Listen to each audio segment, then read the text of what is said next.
J'ai interrogé le président sur ces négociations parallèles qui se déroulent entre l'Iran et Oman au sujet du contrôle du détroit d'Ormuz.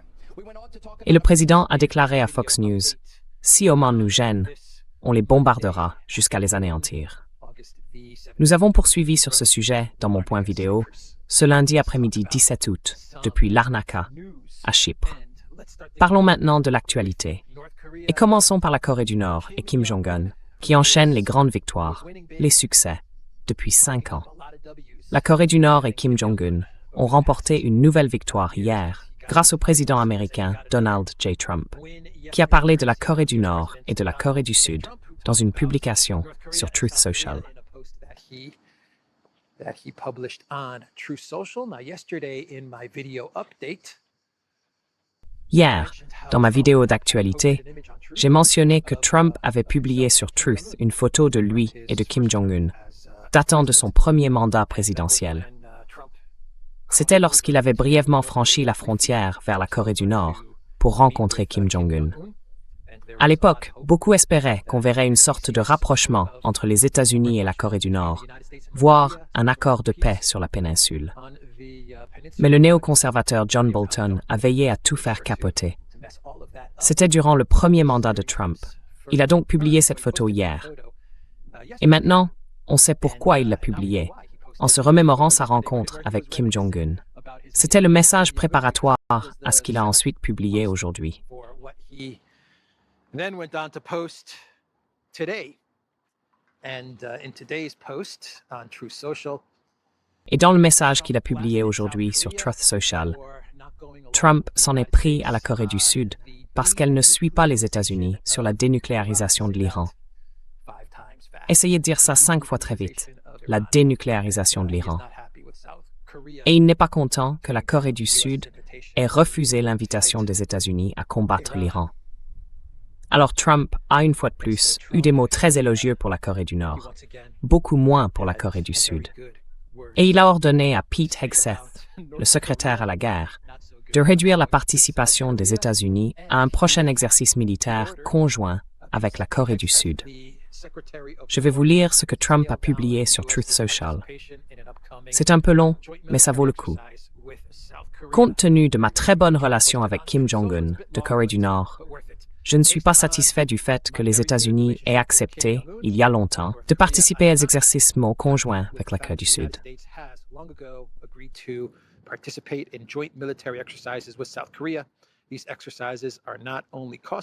Ces exercices sont non seulement coûteux, une grande partie de ces coûts étant, comme d'habitude, payés par les États-Unis d'Amérique, mais ils envoient aussi un signal totalement inapproprié et hostile à un pays qui, depuis que Donald J. Trump est président, ne nous a pas menacés et s'est montré respectueux envers nous.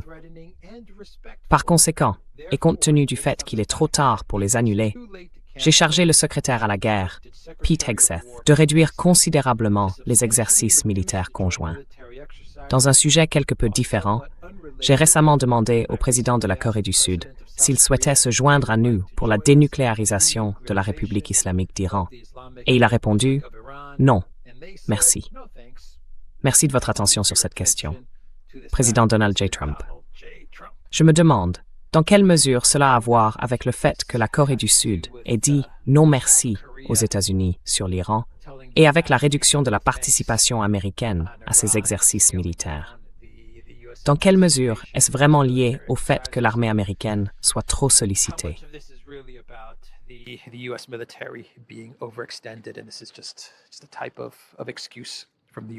Et c'est exactement le genre d'excuse que donne le président américain.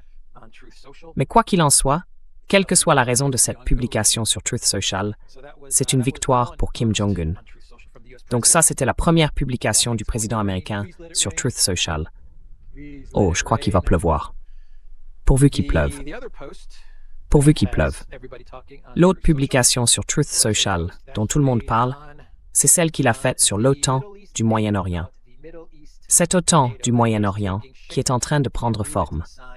L'accord signé par la Turquie, le Pakistan et l'Arabie saoudite à la Mecque, il y a 1 ou 2 semaines.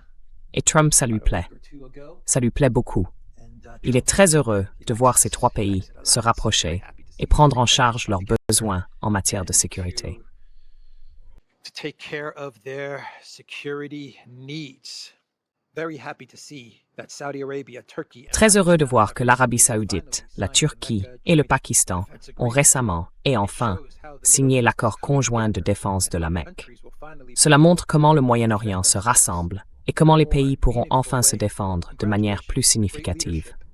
Félicitations aux grands dirigeants des trois nations mentionnées. C'est une première étape majeure, audacieuse et importante. Wow, Président Donald J. Trump. Tout cela est en majuscule, sauf Président. Président ne prend pas de majuscule, mais c'est une première étape majeure, audacieuse et importante. Wow, c'est en majuscule. Vous voyez donc que tout ce projet d'OTAN du Moyen-Orient, ces trois pays qui signent cet accord de défense conjoint, cette alliance, était absolument une initiative des États-Unis d'Amérique. Of the United States of America. Why not have a Middle East NATO? Pourquoi ne pas créer une OTAN du Moyen-Orient? And you On commence avec trois pays, puis on élargit à partir de là. Ça rend la gestion du Moyen-Orient beaucoup plus facile si vous pouvez placer tous ces pays sous une seule alliance comme l'OTAN. like NATO. Ensuite, cette alliance peut s'opposer à l'Iran, puis aux autres pays auxquels vous souhaitez qu'elle s'oppose. Et bien sûr, il y a toutes sortes d'autres avantages pour les armes et pour le complexe militaro-industriel. Ils vont faire d'énormes profits grâce à cette OTAN du Moyen-Orient. Un pays qui pourrait ne pas être autorisé à faire partie de cette OTAN du Moyen-Orient, c'est Oman. To be part of the Middle East NATO could be Oman. That country may not be part of the Middle East NATO. Ce pays ne fera peut-être pas partie de l'OTAN du Moyen-Orient.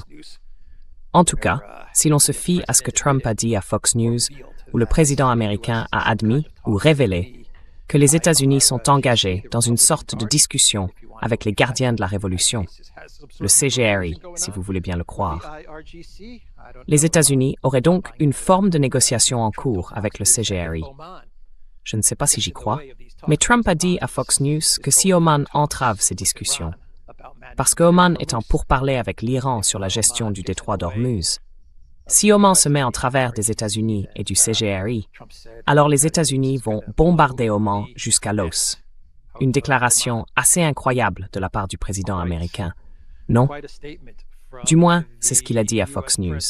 Si Oman se met en travers de notre chemin, on les bombardera jusqu'à l'os, a déclaré Trump.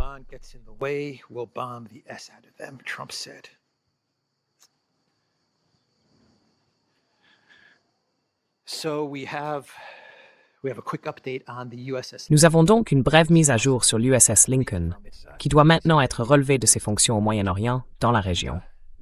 Et l'USS Washington se dirige à toute vitesse vers la région pour prendre le relais de l'USS Lincoln, qui est déployé depuis environ 9 mois, peut-être même plus de 9 mois. Et c'est une histoire majeure, les conditions de vie des marins à bord de l'USS Lincoln. Mais le Washington est en route. Je crois qu'il a franchi le détroit de Malacca. L'USS Washington a traversé le détroit de Malacca et il devrait être proche du Lincoln dans quelques jours, ou d'ici une semaine environ. Et ce sera désormais le Washington qui sera déployé longtemps dans la région. L'importance de tout cela, c'est que pour la première fois depuis longtemps, je crois que cela signifie que les États-Unis n'ont pas de groupe aéronaval en Asie. Non, rien en Asie. Tout a été déployé au Moyen-Orient, ce qui est très, très important. Restons sur l'Iran. On y va? Allons à l'église Saint-Lazare.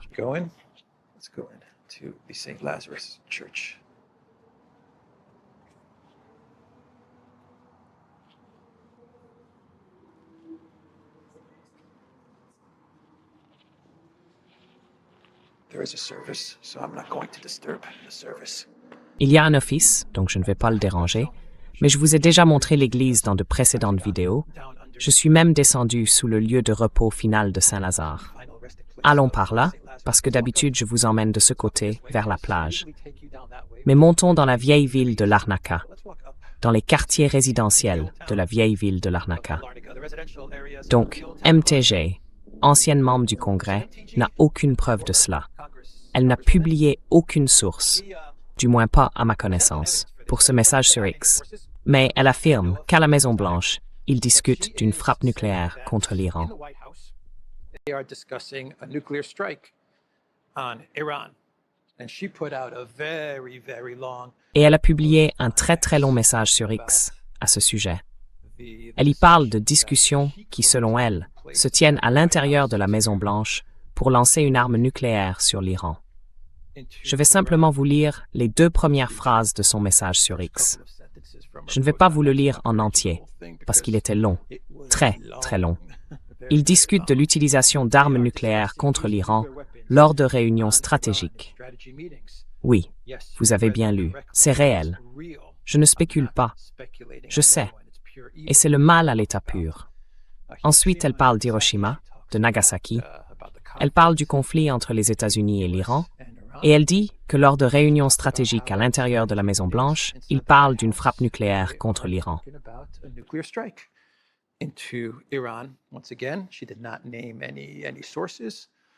Encore une fois, elle n'a cité aucune source. Elle n'a même pas dit qu'elle avait, je ne crois pas qu'elle ait dit avoir, des sources qui lui auraient rapporté cela, des sources fiables qui le lui auraient confirmé. Elle dit simplement, en quelque sorte, qu'elle le sait, qu'elle est certaine ou qu'elle sait que ces discussions ont lieu. Donc, un post intéressant de MTG, et faisons un rapide point avant de passer au projet Ukraine. Ukraine. Allons par ici, puis remontons par là, en fait. Faisons un rapide point sur ce qui se passe avec le Conseil de la paix à Gaza. Kushner est dans la région aujourd'hui, il l'était aussi hier, et selon Axios, Kushner, qui représente le Conseil de la paix, est l'un des envoyés de la Maison-Blanche de Trump et du Conseil de la paix, ou de la Commission de paix, peu importe son nom.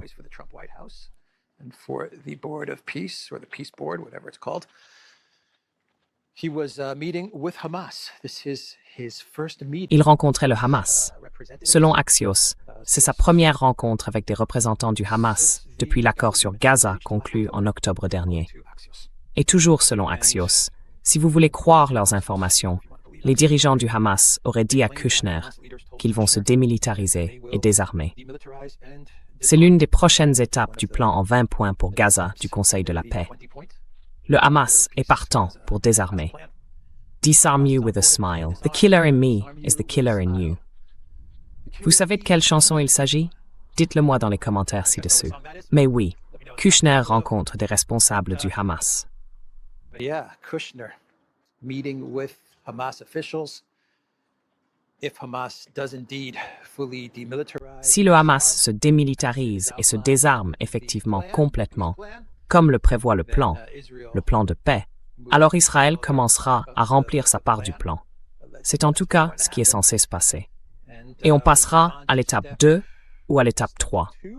Je ne sais pas si c'est l'étape 2, puis si on passera à l'étape 3, ou si ce sera la conclusion de l'étape 1, avant de passer à l'étape 2 du plan en 20 points. Mais c'est une étape majeure. C'est l'étape difficile. La grande étape, c'est que le Hamas se démilitarise, qu'Israël commence à se retirer de Gaza et qu'une force de sécurité composée d'autres pays de la région commence à entrer sur place. C'est donc une très très grande étape dans ce processus du Conseil de la paix. Vous savez qui d'autre était avec Kushner lors de la rencontre avec le Hamas? Et d'ailleurs, Kushner va maintenant se rendre en Israël, je suppose, pour rencontrer Netanyahou.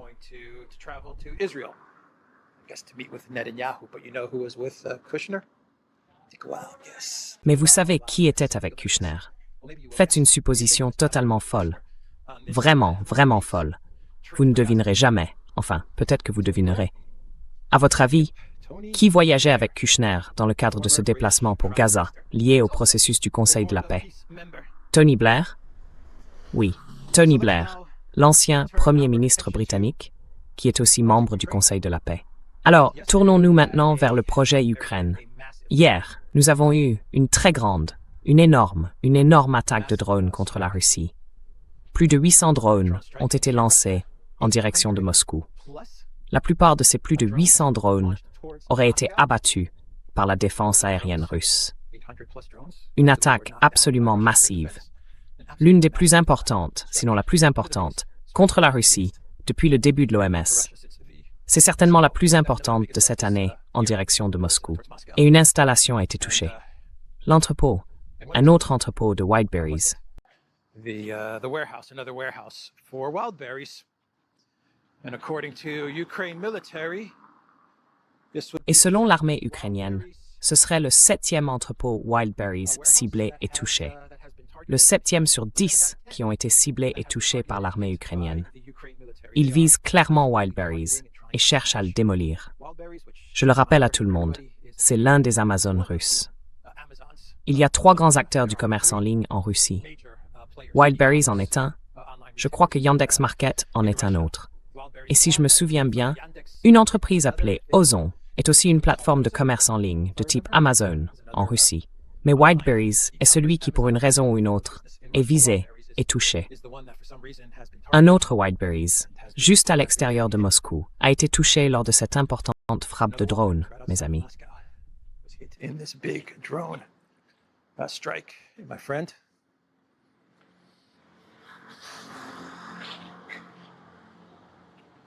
So Russia, they launched big strikes. Donc la Russie a lancé d'importantes frappes contre l'Ukraine. Ils ont détruit un pont à Zaporizhia, je crois. Un autre pont, ce qui pourrait indiquer que la Russie est prête à commencer à s'en prendre au pont. Oui. Ils ont frappé un pont il y a environ une semaine dans la région d'Odessa, et maintenant ils ont frappé un pont dans la zone de Zaporizhia. Et la Russie a aussi frappé à Kryvyi, une autre aciérie. C'est la 2e aciérie qu'ils ont détruite. Et cette aciérie qu'ils ont frappée hier est désormais hors service. La Russie a vraiment causé des dégâts à une grande aciérie, ce qui va absolument paralyser l'économie ukrainienne. Ukraine's economy. If Russia continues the blockade, and I don't see why they will stop, Si la Russie continue le blocus d'Odessa, et je ne vois pas pourquoi elle l'arrêterait, si elle enclave Odessa, vous supprimez les céréales, le blé et la nourriture. Si elle détruit l'acier, pour ce qui est de l'économie ukrainienne, de ce qu'il en reste, c'est fini. C'est donc ce qui s'est passé hier, avec des frappes en Russie et des frappes en Ukraine. L'Ukraine frappe des détaillants en ligne, Wildberries, tandis que la Russie démantèle l'ensemble de l'économie ukrainienne, ou ce qu'il en reste. Il y a une grande différence entre les deux types de frappes qui ont lieu. a big difference in the two strikes that are taking place.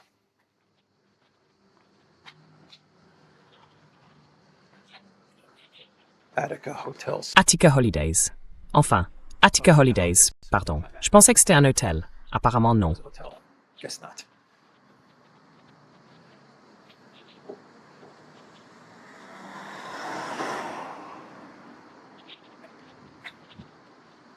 Ah, la pluie fait du bien. Good.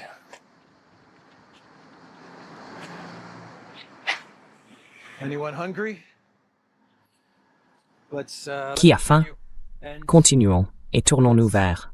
On reste sur le projet Ukraine, mais parlons de l'interview accordée à CBS News par l'ancien ministre ukrainien de la Défense, M. Fedorov. Il a brièvement parlé à CBS News et a révélé que l'Ukraine serait à 3 à 6 mois du lancement de missiles balistiques contre la Russie. Il affirme que Firepoint a déjà testé un missile balistique et que d'ici la fin de l'année, à peu près, l'Ukraine lancera des missiles balistiques loin à l'intérieur du territoire russe. Or, quand Fedorov dit cela à CBS News, on a déjà vu ce scénario très souvent avec le projet Ukraine. Quand il le dit, cela signifie que l'Ukraine a déjà les missiles balistiques, qu'on les lui a fournis, et qu'ils seront lancés très prochainement, dans un mois ou 2. anytime now, in a month or two. Whenever they come out with statements and put a timeline on a new Chaque weapon fois qu'ils font des déclarations et donnent un calendrier pour une nouvelle arme qui a été fournie ou développée, et qu'ils disent qu'elle sera lancée à telle date, cela signifie qu'ils ont déjà reçu cette arme. Elle est déjà sur place, et ils cherchent à surprendre la Russie par une frappe ou une attaque bien avant le calendrier qu'ils annoncent dans les médias américains ou ceux de l'Occident collectif. Et croyez-moi, ce n'est pas un missile balistique Firepoint. Non, l'Ukraine n'a pas développé de missile balistique. Et Firepoint, le grand copain de Zelensky Mindish, qui est quelque part en exil, quelque part en Israël, je suppose, en exil à cause de corruption, d'un scandale énergétique et de corruption. Bref, cette entreprise Firepoint ne fabrique pas de missiles balistiques. Is not manufacturing ballistic missiles. If I had to take a guess, and it's just a guess, I would say that Si je devais faire une supposition, et ce n'est qu'une supposition, je dirais qu'un pays du bloc occidental a décidé, il y a déjà de très très nombreux mois, de commencer à envoyer des missiles balistiques à l'Ukraine et de préparer leur lancement. Et il leur faut une histoire de couverture. Cette histoire de couverture, c'est Firepoint. Ensuite, vous faites passer dans les médias des responsables ukrainiens ou d'anciens responsables ukrainiens pour parler du développement d'un missile balistique par Firepoint, qui sera prêt dans un certain nombre de mois. Et nous sommes en phase de test. Tout ça, c'est juste des conneries absolues. Alors préparez-vous à une forme ou une autre de frappe de missiles balistiques contre la Russie. On dirait que c'est la prochaine étape sur l'échelle de l'escalade. Passons maintenant au monde des clones, et nous pourrons commencer à conclure la vidéo d'aujourd'hui. Begin to wrap up today's video.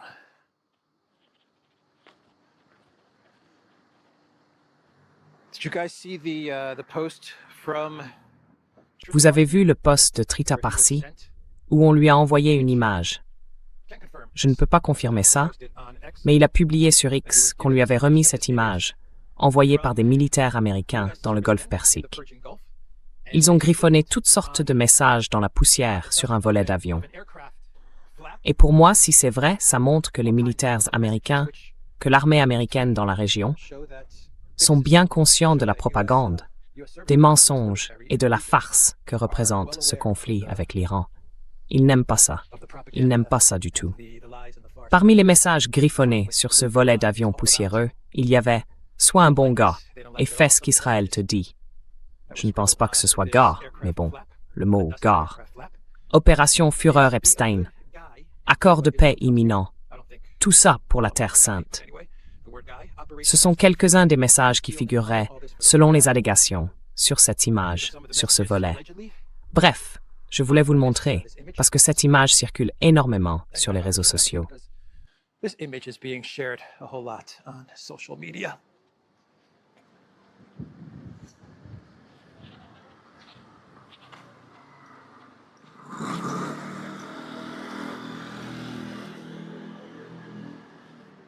Oh, we got Oh, on a Second Cup, le célèbre café canadien. Second Cup, juste là-bas. C'est une chaîne assez populaire ici, à Chypre. here in Cyprus. Let's do some clown worlds. Let's do some clown worlds and we start Passons this off with à quelques mondes de news that a clones. Spanish fighter Passons jet à quelques shot mondes de down a clones. drone breaching Et on Romania's commence avec cette information. Un avion de chasse espagnol a abattu un drone qui avait violé l'espace aérien roumain. Spanish fighter Un jets, drone ukrainien? keeping Un drone ukrainien, oui. Des avions de chasse espagnols bien occupés à abattre des drones ukrainiens au-dessus de la Roumanie. Russian drones. Du moins, c'est ce que je suppose.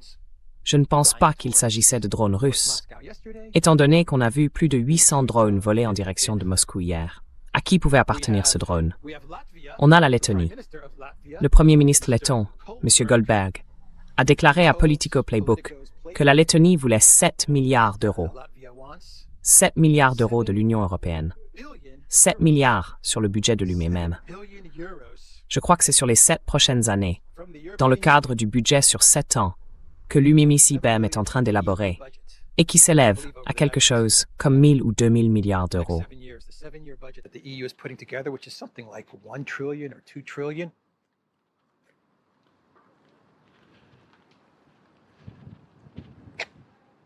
Now that is Voilà, du beau street art. street art. Paparazzi, qui est un célèbre artiste de rue. Street artist.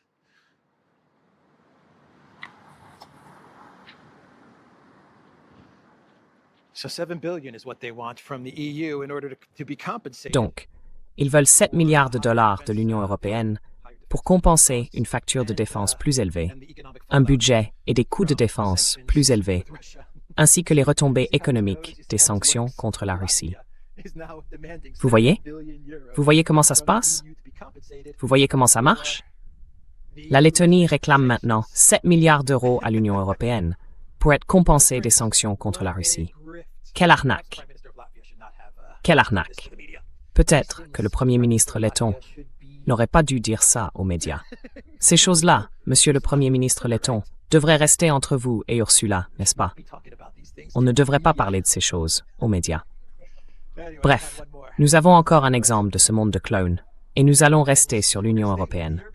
Et bien sûr, Stunning and Brave, qui a accordé une interview aux médias allemands. Die Welt. C'est le média. Die Welt. Die Welt, and that's the publication, Die Welt, and Stunning and Brave. Et avec quel courage, avec quel éclat, elle a annoncé que cet automne, au cinéma, voici le paquet de sanctions numéro 21. C'est ce qu'elle a déclaré à Die Welt. Cet automne, je présenterai la liste de sanctions la plus vaste depuis le début de la guerre. Avec quel éclat, avec quel courage, elle a dit que si elle est adoptée, le nombre de personnes, d'entreprises et d'organisations russes sanctionnées augmentera immédiatement d'un tiers. Elle est très fière de son travail sur les sanctions. C'est le seul travail qu'elle fait. Les sanctions. Mais elle en est très fière. Et cet automne, nous allons avoir de grosses sanctions, les plus importantes depuis 2022. Elle s'en vante. Elle s'en glorifie. Avec quel éclat, avec quel courage. Dans cette interview, une courte interview accordée à Die Welt, avec quel éclat, avec quel courage, elle a dit les choses habituelles.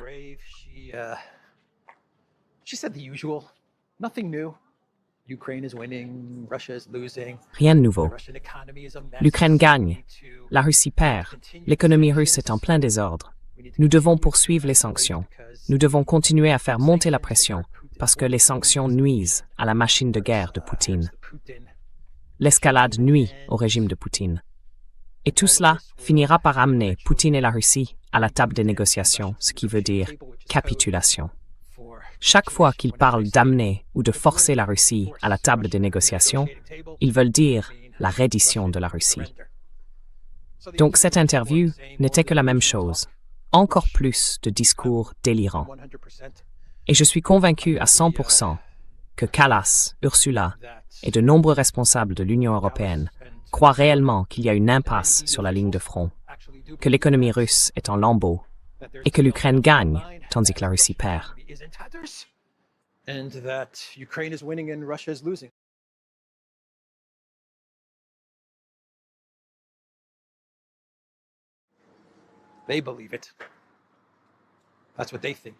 Ils y croient.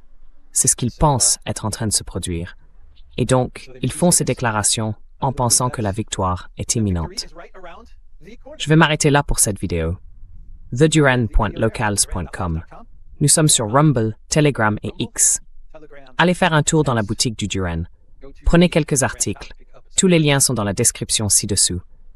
Aimez cette vidéo, partagez cette vidéo, écrasez ce battage médiatique, explosez ce bouton j'aime et abonnez-vous à cette chaîne. Vérifiez votre abonnement pour vous assurer que vous êtes toujours abonné à cette chaîne, parce que YouTube supprime mes abonnés pour une raison étrange. Je vous retrouve tous demain. C'est tout pour aujourd'hui. Prenez soin de vous. That's it for today. Take care.